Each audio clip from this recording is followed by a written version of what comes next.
Bapak, Ibu, Saudara-saudari kelompok Dukin Altum yang Yesus kasihi.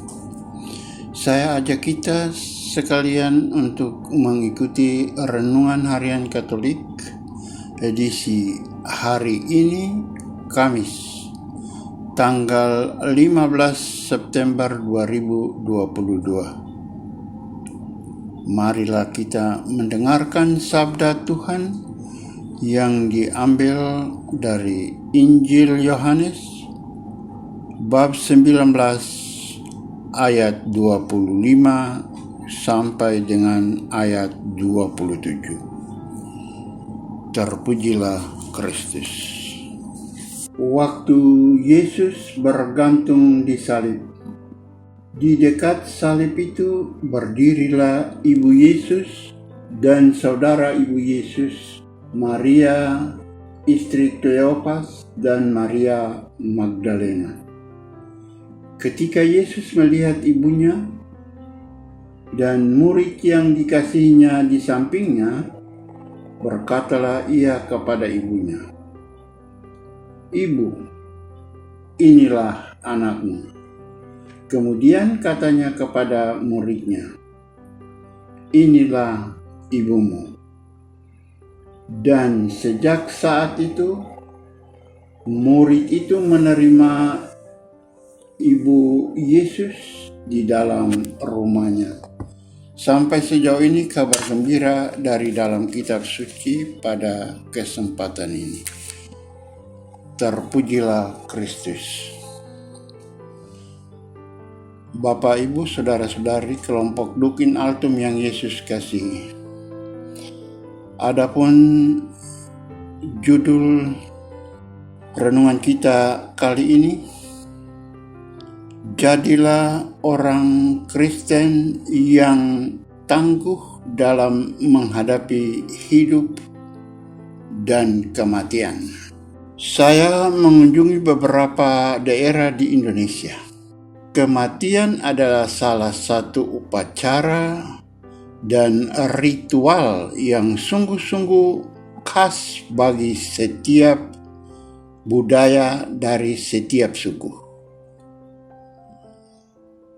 Adat yang jenazahnya dikuburkan secepatnya, ada pula yang dikuburkan sekian lama sampai menunggu ketentuan adat telah dipenuhi oleh keluarga. Ada yang dikuburkan setelah seluruh anggota keluarganya berdatangan atau tiba. Ada jenazah yang ditaruh dalam peti. Ada pula yang dibalut dengan kain kapan. Ada juga yang dikenakan pakaian layaknya jenazah masih hidup. Pada malam hari, jenazah ada yang didoakan dengan ayat-ayat kitab suci.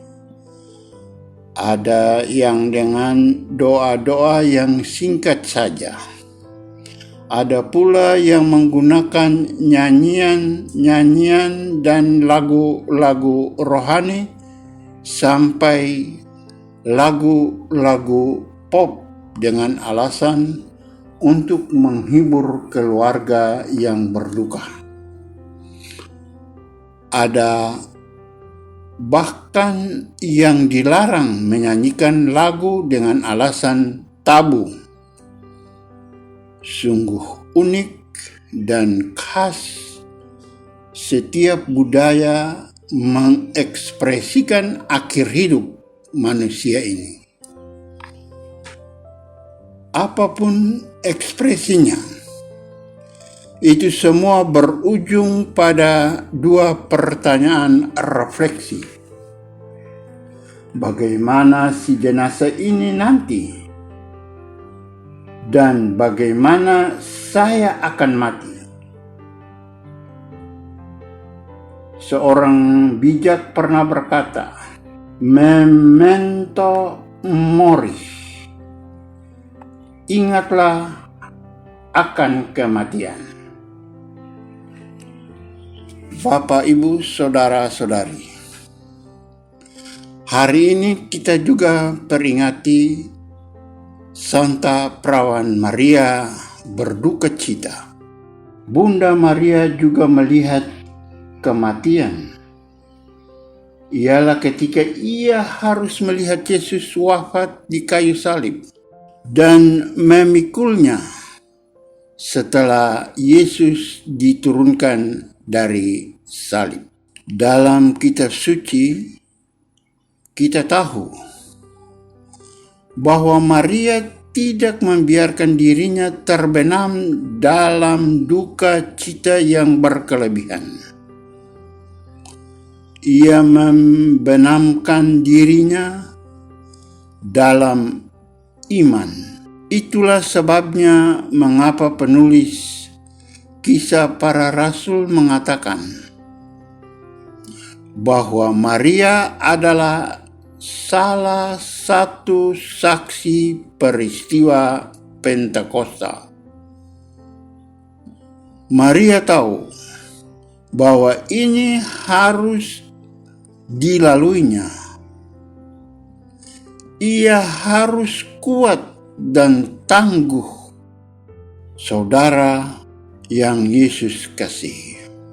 Pengalaman duka adalah pengalaman yang pasti kita jumpai di mana-mana di penghujung kehidupan ini.